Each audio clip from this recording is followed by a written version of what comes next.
Assalamualaikum warahmatullahi wabarakatuh. Bismillahirrahmanirrahim wa nasta'inu wa nastaghfiruh wa na'udzu billahi min syururi anfusina wa min sayyiati a'malina. May yahdihillahu fala mudilla lahu wa man yudlil fala hadiya lahu. Allahumma shalli wa sallim ala sayyidina Muhammadin wa ala ali sayyidina Muhammad.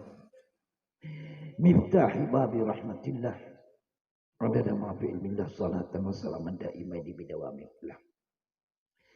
Qala Allah Ta'ala fi kitabihil karim a'udzu billahi minasy syaithanir rajim. Inna iddatash syuhuri 'indallah 12 syahran fi kitabillah yawma khalaqas samawati wal ard minha arba'atul hurum. Shadaqallahul 'azim.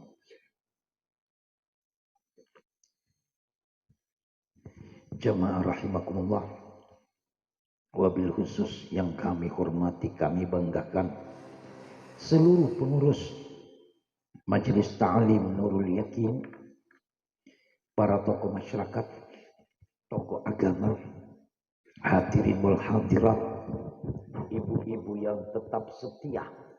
Insya Allah kita semua dimuliakan Allah Subhanahu wa Ta'ala. Mari kita semua bersyukur kepada Allah Subhanahu wa Ta'ala. Malam ini sudah masuk tanggal 6 bulan Rajab 1444 Hijriah. Allah perkenankan kita hadir di majelis yang penuh barokah.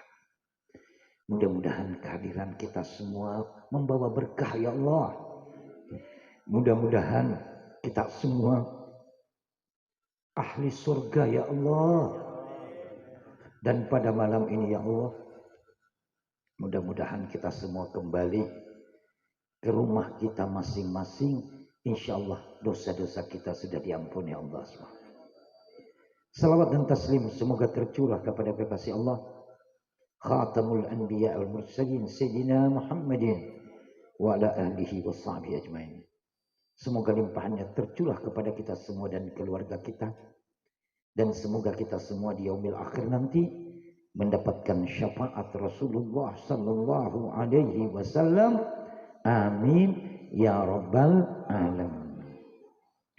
Jamaah rahimakumullah. Saya akan melanjutkan bahasan kita yang bulan kemarin, yaitu pada rahasia-rahasia di dalam sholat.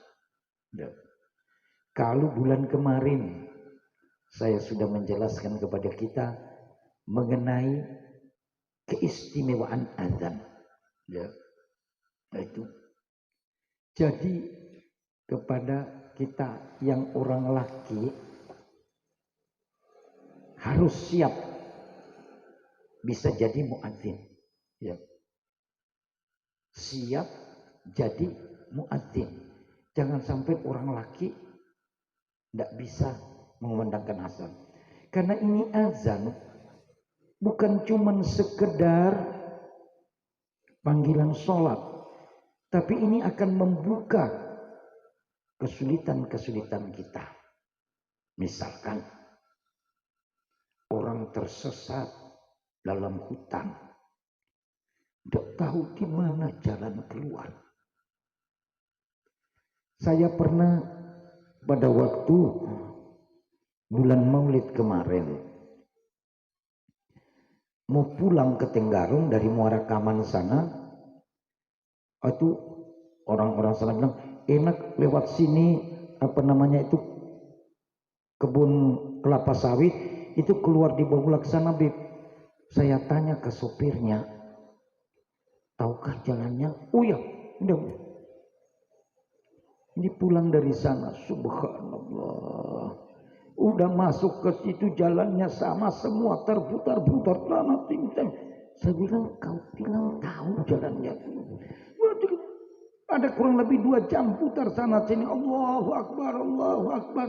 Udah tante, ini pesini ikut sini nanti sana jalan keluar, baru dapat keluar. 2 jam kira-kira. Jadi kita kalau dapat kesulitan, ya, seperti orang tersesat di hutan, coba azan. insya Allah Allah akan berikan jalan keluar. Ini biasa terjadi kebakaran, ya. Kadangkala kita panik. Ibu-ibu yang biasa selalu dekat dengan kompor, ya. Jangan panik. Lihat bagaimana Allahu Akbar, Allah. Kalau ibu-ibu cukup komat, ya. Insya Allah tidak membahayakan. Jadi begitu luar biasanya. Ya. Dan kita kalau menjadi seorang muadzin, itu predikatnya tinggi. Karena disebutkan yadur rahmani ala ra'sil muadzin hatta yafragu min adzanih. Itu tangan Allah, diibaratkan tangan Allah senantiasa ada di atas kepala seorang muadzin sampai selesai azannya. Ya Allah, luar biasa. Itu Nabi yang sampaikan. Dan juga keistimewaan azan itu la yasma'u sautul muadzin jin wala ins wala syai' illa syahida lahu yaumil qiyamah. Tidak mendengar suara azan jin maupun manusia walaupun yang lain illa syahida lahu yaumil qiyamah. Dia akan menjadi saksi nanti di hari kiamat. Pohon-pohon itu dengar, jadi saksi. Subhanallah. Kita kalau ada saksi, orang berperkara ada saksinya, saksi yang menguatkan gampang, enak semua. Jadi jamaah sekalian, kemudian saya ingatkan lagi sesuai dengan azan itu, mari kita perbiasakan diri. Kalau dengar suara azan, hentikan kegiatan. Cerita kalau memang tidak begitu penting, kita dengar dan kita sambut. Semua sudah tahu, ya. Kita sambut. Jangan. Ini kita akan gerakkan hati kita. Bagaimana kita memenuhi panggilannya.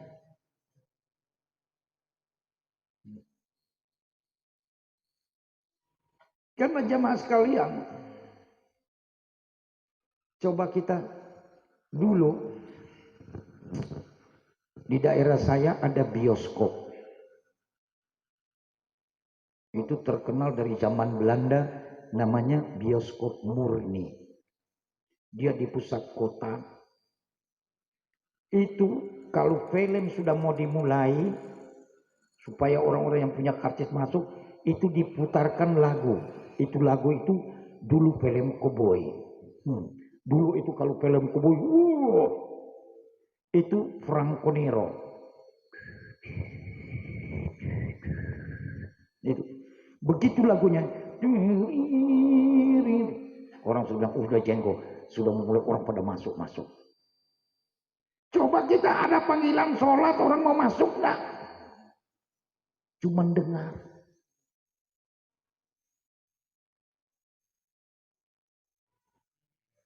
Insya Allah jamaah Majelis Ta'lim Nurul Yakin, orang yang senantiasa terpanggil, disuruh kita untuk menjawab sebagaimana yang disebutkan oleh Majin tadi, supaya mengajak hati kita mengikuti panggilan Allah Subhanahu wa Ta'ala. Kita coba bandingkan, yuk kita pergi makan-makan di sana. Cepat. Ini kita dipanggil, hayya 'alas shalah. Mari kita melaksanakan sholat. Hayya 'alal falah. Mari menuju kemenangan. Karena hati kita belum terpanggil, cuma dengar aja. Insya Allah kita semua orang yang terpanggil. Itu sedikit tambahan mengenai. Sekarang fadilatul maktubah. Fadilah atau keutamaan daripada sholat 5 waktu. Ini kebetulan kita berada di bulan Rajab, bulan ulang tahunnya sholat. Inti bulan Rajab itu Isra Mi'raj. isi atau inti Isra Mi'raj, diberikan kewajiban kepada kita sholat 5 waktu yang disebut as-salatul maktubah. Dalam Al-Quran disebut inna sholata kanat alal mu'minina kitaban mauquta. Sesungguhnya sholat itu merupakan kewajiban bagi orang-orang yang beriman. Jadi kewajiban. Itu kalau wajib tidak dibikin berdosa. Kalau dibikin pahala. Kitaban mauquta, dengan waktu-waktu yang telah ditentukan.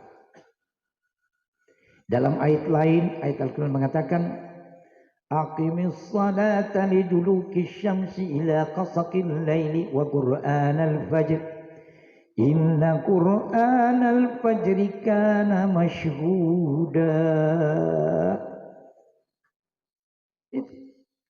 Itu perintah mendirikan salat. Aqimis salat, dirikan salat. Liduluki syams, itu siang. Salat siang itu zuhur dan asar. Ila qasaqil lail, ketika memasuki waktu malam itu maghrib dan isya. Wa qur'anal fajri, itu salat subuh.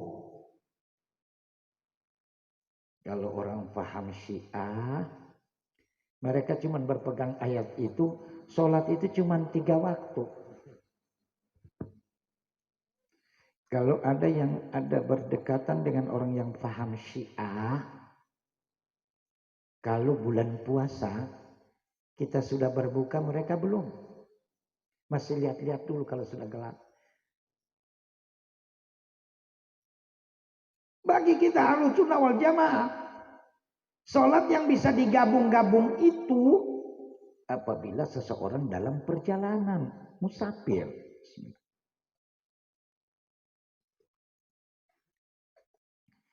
Bagi orang yang ada di tempat, tidak ada. Itu ada waktu. Ini tidak penjelasannya di dalam hadis Nabi.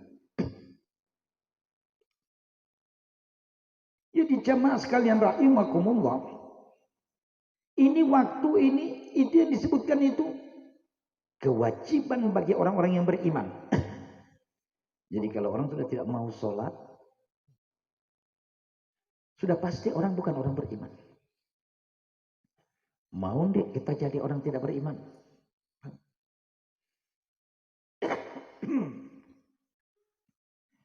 Selalu Al-Quran menyeru, ya ayyuhalladzina amanu, wahai orang-orang yang beriman. Insyaallah etam semua seberataan jadi orang yang beriman, ya Allah. Jadi ini sholat itu adalah perintah atau melakukan kewajiban, punya waktu-waktu.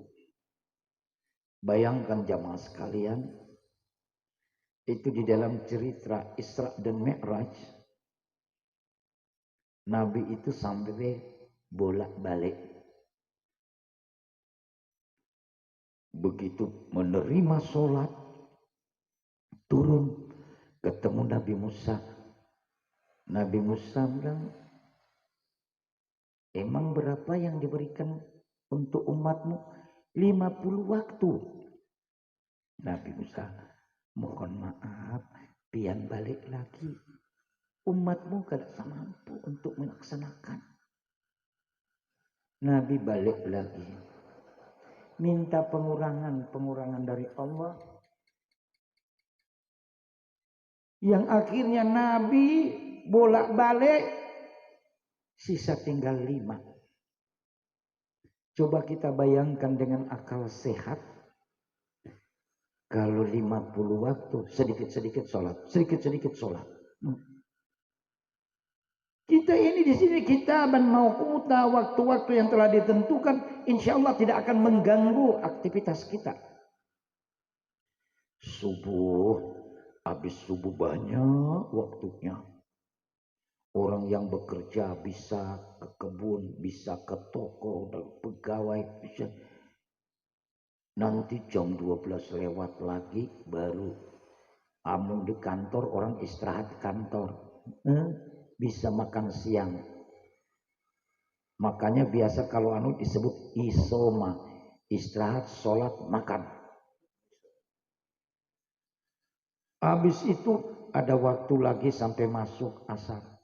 Coba bayangkan kalau 50 waktu baru istirahat setengah jam sudah mau sholat. Ini yang sudah dikurangi dengan waktu yang tidak akan mengganggu kepada kita. Kita hitung berapa banyak orang yang tidak sholat.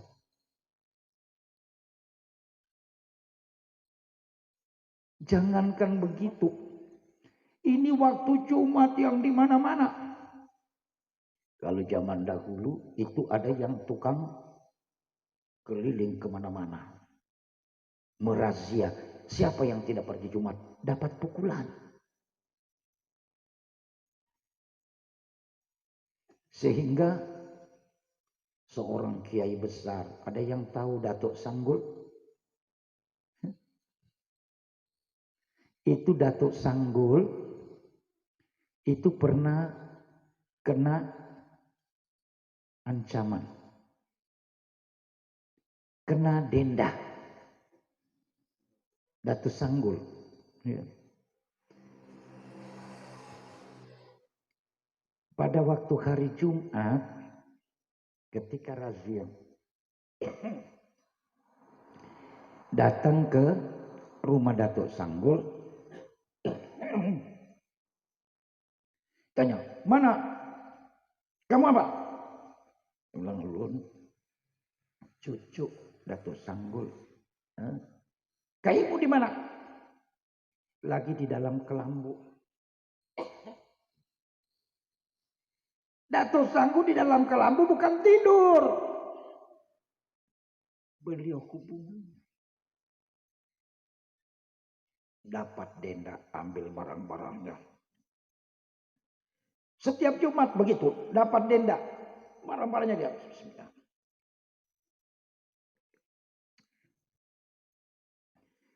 Terakhir,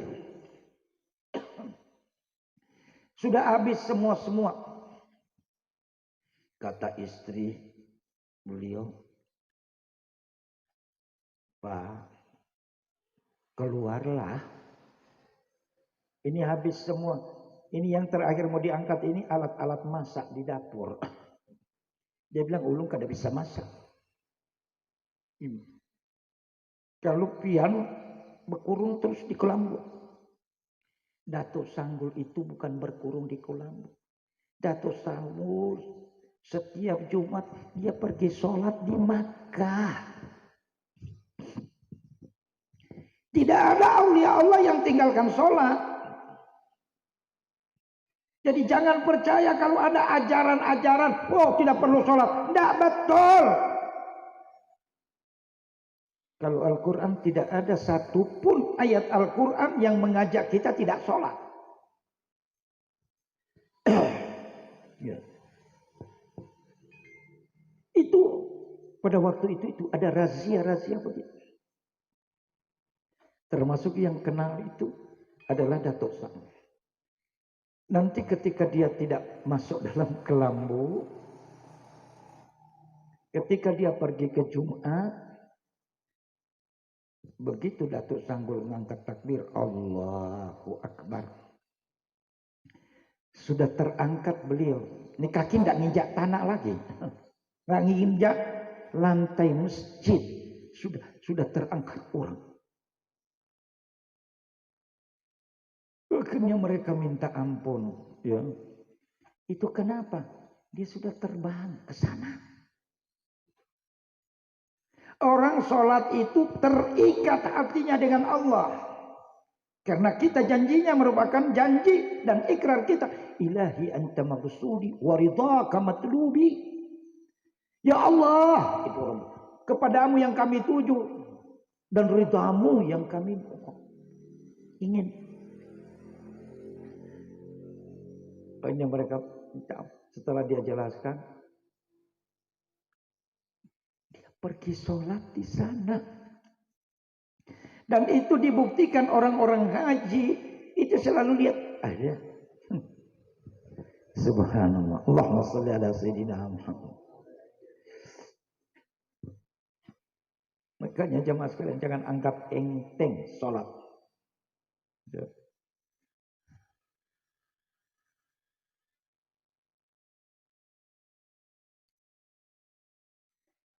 Iman kita perkuat. Kalau tidak salah tadi di masjid sana saya baca surat As-Saff tadi yang terakhir. Ya ayyuhalladzina amanu hal adullukum ala tijaratin tunjikum min adabin alim. Ini Allah menyeru orang-orang yang beriman.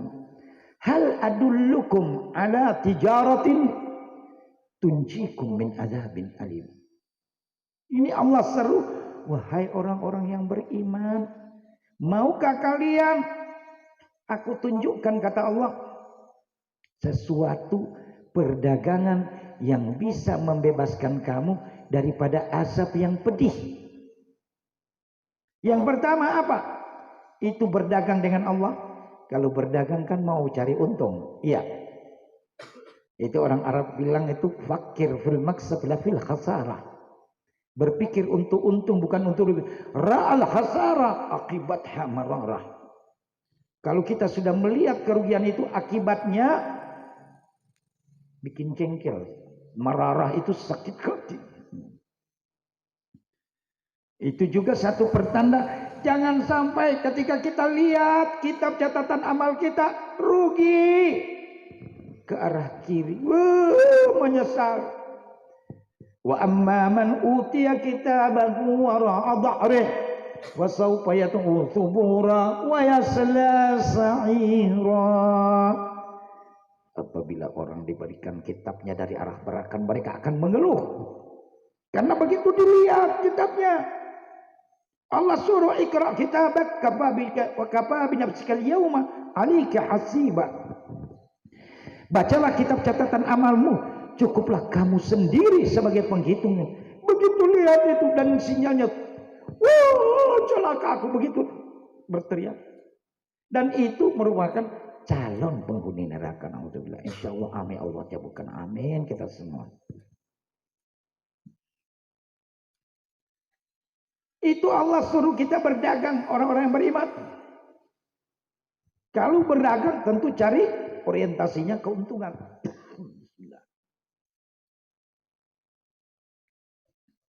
Bagaimana mau untung berdagang dengan Allah? Yang pertama, tu'minuna billah. Beriman kepada Allah, jadi orang yang beriman. Salat akan menggembleng kita menjadi orang-orang yang beriman. Wa rasulihi, percaya kepada para rasul Allah, yakin kepada Rasulullah. Kita ini jamaah sekalian, Rasulullah puji luar biasa. Beliau mengatakan tuba liman yarani wa amana bi. Sungguh beruntung orang yang pernah melihatku dan percaya kepada aku, beriman kepada Rasulullah. Itu para sahabat hingga Rasulullah jangan. Tapi apa katalah Rasulullah, sabda Nabi, thumma tuba sab'a marratin. Sungguh beruntung 7 kali beliau sebut liman lam yarani. Orang yang tidak pernah melihatku wa aman Nabi, tapi mereka percaya kepadaku. Yang Nabi maksud ini kita semua tidak pernah lihat Nabi, tapi ada majelis-majelis Nabi, kita ringan kaki kita untuk datang ke majelis ta'lim jemaah sekalian. Ini majelis ta'lim itu warisan Nabi. Makanya pengurus majelis ini adalah yang lalu saya katakan taman dari ini warisan Nabi. Kalau untuk Nabi rela kita berkorban.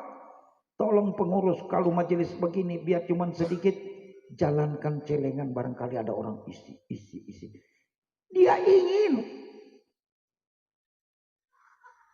mau kesenangannya berada di warisan Nabi, aku rela membayar berapapun. Kalau keimanan itu percaya kepada Allah, percaya kepada Rasul. Wa tujahiduna fi sabilillahi bi amwalikum wa antum. Dia mau berjihad di jalan Allah. Orang yang terlebih, dia mau memberikan donasi untuk hal-hal seperti ini. Itu wa tujahiduna fi sabilillah, berjihad di jalan Allah bi amwalikum wa anfusikum, dengan hartanya dan dirinya.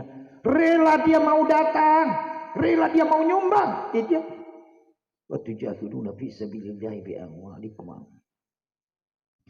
Kalau sudah itu 3 macam, percaya kepada Allah, percaya kepada Rasulullah, dan mau mendonasikan bi amwalikum wa anfusikum, mau mengeluarkan dari hartanya dan dirinya, dia rela datang walaupun ibu-ibu pada kantor susah kasih yang mau datang. Itu perjuangan jihad. Allah jami'dzalikum khairul lakum. Itu adalah yang terbaik bagi kamu. In kuntum ta'lamun, jika kamu mengetahuinya. Jadi hitam berada di sini, ini satu perbuatan yang terbaik. Kalau kita edarkan celengan, yang pertama orang datang ke sini pasti karena dia iman kepada Allah, pasti Allah balas. Pasti dia beriman kepada Rasulnya karena mengikuti warisan Rasulullah. Rasulullah itu begini, bikin majelis orang belajar, sehingga Rasulullah kadangkala banyak pertanyaan di majelis, terlambat pulang. Terlambat pulang, istrinya sudah pada tidur, ketuk pintu. Nabi bilang kasihan, capek mereka sudah tertidur. Nabi itu ambil surbannya, alas mau tidur di luar. Kalau istrinya buka, Nabi terlebih dahulu, Dek, mohon maaf ya, mohon maaf tadi banyak pertanyaan, abang terlambat pulang. Coba kalau kena orang kita, sudah tidur apa kamu itu tadi dibangunin, tidak pernah bangun-bangun. Suara sudah dia. Assalamualaikum. Kalau sudah 3 kali Nabi beri salam, dia gelar itu selendangnya tidur. Kalau kena kepada kita, apalagi orang yang pulang, dia sudah habis.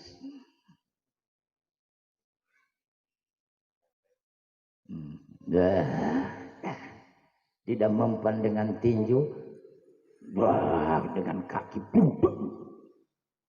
Na'udzubillah. Di sini tidak ada.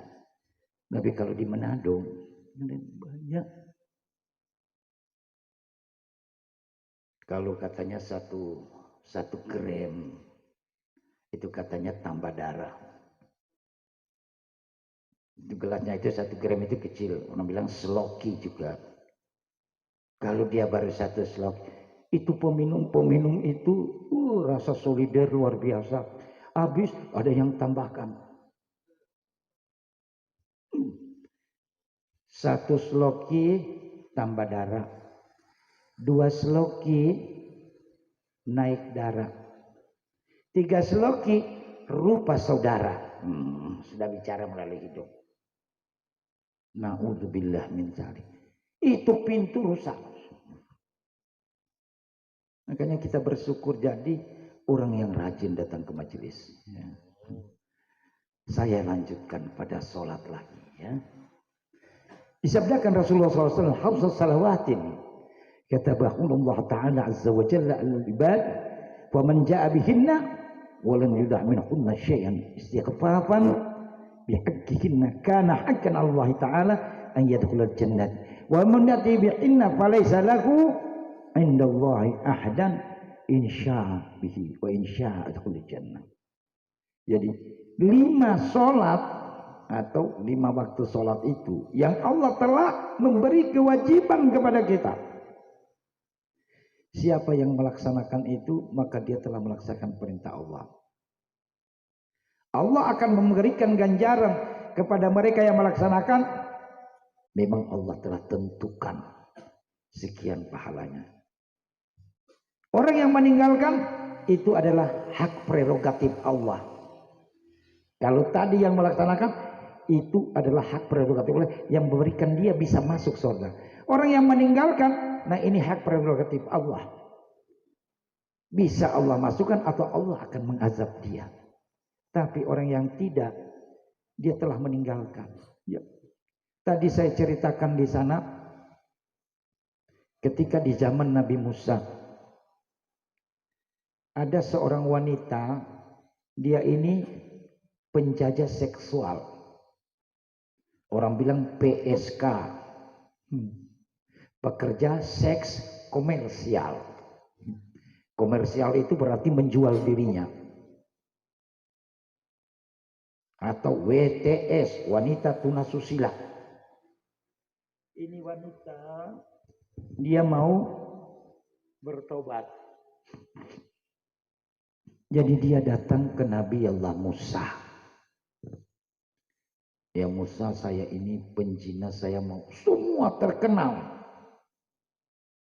Saya mau tobat, berikan.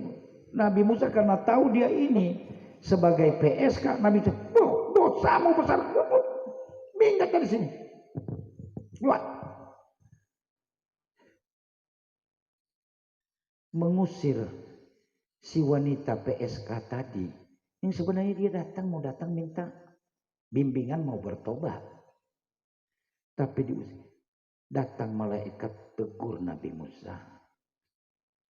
kenapa orang tadi itu kamu usir ya? Nabi Allah, itu orang semua tahu dia itu penzina, ya. PSK, mau apa dia, sudah tertutup. Kata malaikat, ya Musa, sabar dulu. Dia berbuat seperti itu, sekarang dia mau tobat, tapi kau tolak. Kau tidak tahu dosa si wanita itu dibandingkan dengan orang yang meninggalkan sholat dengan sengaja, lebih besar dosanya orang yang meninggalkan sholat dengan sengaja. Makanya jamaah sekalian, sholat yang kita kerjakan di sini disebutkan oleh Rasulullah, inna salawati kafaratun lima bainakunna ma ijtanabal kabair. Sholat yang kita kerjakan itu dari waktu ke waktu itu antaranya, ini sekarang kita dari isya mau ke subuh, itu antaranya itu mukaffiratun, itu akan menghapus dosa-dosa. Jadi kita ini sekarang yang menunggu, orang yang niat sebentar sholat subuh, enggak sholat, itu akan menghapus dengan catatan idza junibal kabair, bagi orang yang sanggup meninggalkan dosa yang besar. Olehnya jamaah sekalian, saya persingkat ini, ya, sholat 5 waktu ini yang diwajibkan kepada kita semua ini di bulan Rajab, jangan sampai kita. Dalam hadis lain Rasulullah mengatakan, sholat 5 waktu kewajiban itu ibarat kepala di dalam tubuh. Ya. Kepala kita ibu-ibu, ini tangan kaki ini di situ ada zakat, di situ ada puasa, di situ ada haji, di situ syahadat. Orang kalau dipotong tangannya masa sisa hidup tidak bisa. Potong tangannya di Arab itu orang yang mencuri potong tangan, masih bisa hidup. Orang yang gula biasa potong kaki.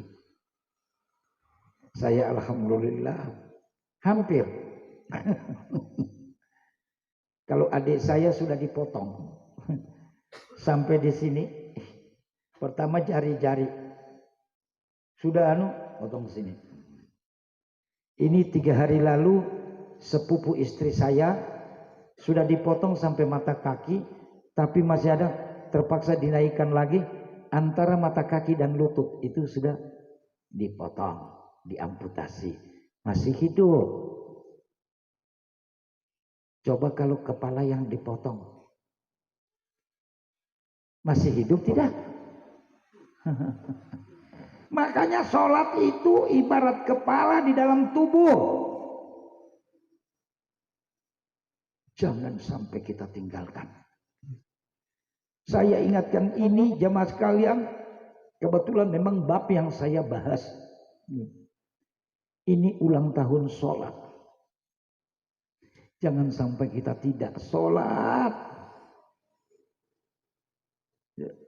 Mudah-mudahan dengan mengikuti kegiatan majelis demi majelis, insya Allah kita jadi orang yang melaksanakan sholat, insya Allah.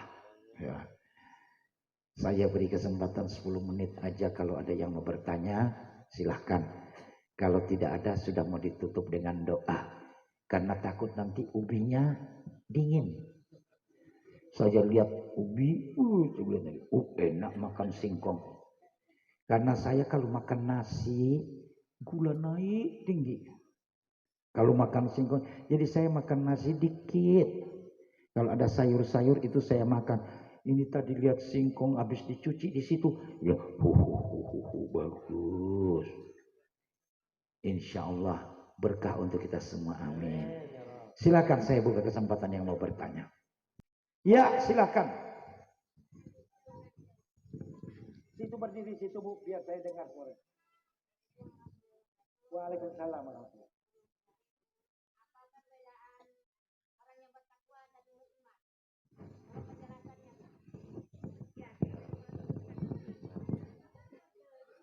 Kalau orang yang beriman, pasti dia akan jadi orang takwa.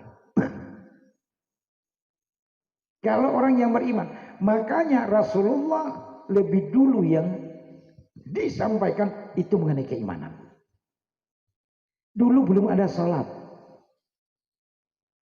Nabi, orang yang masuk Islam, Nabi memberi penekanan kepada iman, percaya kepada Allah. Walaupun kita tidak melihatnya. Itu betul-betul diterapkan masuk. Si Bilal, sahabat Nabi, muadzin Rasulullah. Dia begitu luar biasa. Nabi tazkirkan kepada dia mengenai keesaan Allah. Karena pada waktu itu orang-orang Arab itu tahu patung. Ini ada Hubal, Manat. Nabi datang dengan konsep kul huwallahu ahad. Iman dulu. Karena dalam ayat, ya ayyuhalladzina amanu, wahai orang-orang yang beriman, iman dulu.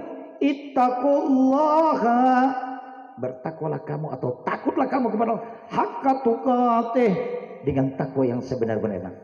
Wala tamutunna illa wa antum muslimun. Jangan kamu mati terkecuali di dalam beragama Islam. Setiap Jumat itu harus disampaikan oleh khatib. Jadi iman, keyakinan kita. Yakin. Rukun iman ada 6. Antu'mina billah, percaya kepada Allah. Harus yakin. Wa malaikatihi, percaya malaikat yang kita tidak lihat. Wa kutubihi, percaya kepada kita Allah. Wa rusulihi, percaya kepada Rasulullah. Wabil yaumil akhir, percaya kepada hari kiamat. Wabi kudrati khairihi wa syarrihi minallahi ta'ala, dan percaya kepada takdir Allah, baik dan buruk datangnya dari Allah. Jadi mari kita tanamkan. Tadi saya mentasmiahkan baik ya. Saya sengaja bacakan qul huwallahu ahad, itu untuk menanamkan ketauhidan kepada bayi. Saya sampaikan, saya bacakan inna anzalnahu fi lailatul qadr, surat al-qadr. Itu supaya membentengi bayi itu, supaya tidak menjadi orang yang pelaku maksiat. Itu orang-orang tua kita. Jadi qul huwallahu ahad itu penanaman keimanan walaupun masih bayi. Nanti kalau kita sudah iman, dia akan mendapat takwa. Di dalam pelajaran tasawuf disebut al-imanu iryanun. Iman itu telanjang. Jadi kalau nama Irian, dulu Papua itu nama Irian, itu orang Arab yang kasih nama Irian, karena orang di sana itu tidak pakai baju telanjang-telanjang. Jadi bilang Irian. Ya, itu al-imanu iryanun. Iman itu telanjang. Walibasuhu taqwa. Pakaiannya itu takwa. Jadi kalau orang sudah beriman, insya Allah dia jadi orang bertakwa. Insya Allah. Begitu Bu ya. Terima kasih. Siapa lagi? Hampir 10 menit. Oke, cukup? Cukup. Sana sudah mendekat. Insya Allah mari kita berdoa. Bismillahirrahmanirrahim. Alhamdulillah. Rabbana fa'na bima 'allamtana, Rabbi 'allimna alladhi yanfa'una. Rabbi faqihna wa faqih ahlana wa qarabatin lana fi dinina ma'a ahli al-fitri unsa wa zakar. Rabbi wafiqna wa wafiqum lima tardadi qawlan wa fi'lan karama warzuqi kulla halalan da'ima wa akhilla kiya ulama nukhdu bil khair wa nukhfa kulla syar. Rabbana aslih lana kulla syu'un wa aqir rabbil ridha minkal uyun waqdi anna rabbana kulla duyun qabla an ta'tiyana rusulal manun waqfir wastur anta akraman satar wa salatullahi takhshal mustafa man ila haqqi da'ana wal wafa bi kitabin fihi linna shifa wa ala al-ahli kirami syurafa wa ala sahbi masahbihil ghura. Allahumma hdina bihuda waj'alna mimman yusari'u fi ridhak wa la tuwallina waliyan siwa wa la taj'alna mimman khalafa amraka wa 'asa wa hasbunallahu ni'mal wakil wa la hawla wa la quwwata illa billahil 'azim. Wa sallallahu ala sayyidina Muhammadin wa alihi wa sahbihi wasallam walhamdulillah rabbil alamin. Insyaallah nanti saya akan fotokopi, kita bagi-bagi, kita jadikan, dan itu memang doa penutup majelis. Ya, guru saya ajarkan dari dulu itu Al-Habib. Mulai dari, cuma ini karena saya supaya persingkat, ambil saja Rabbana fa'na. Rabbana fa'na bima 'allam. Ya Allah, berikanlah kegunaan apa yang kami pelajari. Itu artinya. Rabbi 'allimna alladzi yanfa'una. Ya Allah, berikanlah ilmu kepada kami yang insya Allah berguna untuk kami. Itu guru saya itu. Nanti biar kita bawa dengan lagu biar cepat. Rabbana anfa'na bima 'allamtana. Rabbi 'allimna alladzi yanfa'una. Supaya kita tahu semua. Ibu-ibu, kalau ada anak-anak yang sekolah, kalau belajar mau ujian, suruh baca-baca, insya Allah hafal apa yang dia pelajari. Amin. Saya sudahi, lebih dan kurang kami mohon maaf. Hadanallahu wa iyyakum ajma'in. Wallahul musta'an. Wassalamualaikum warahmatullahi wabarakatuh.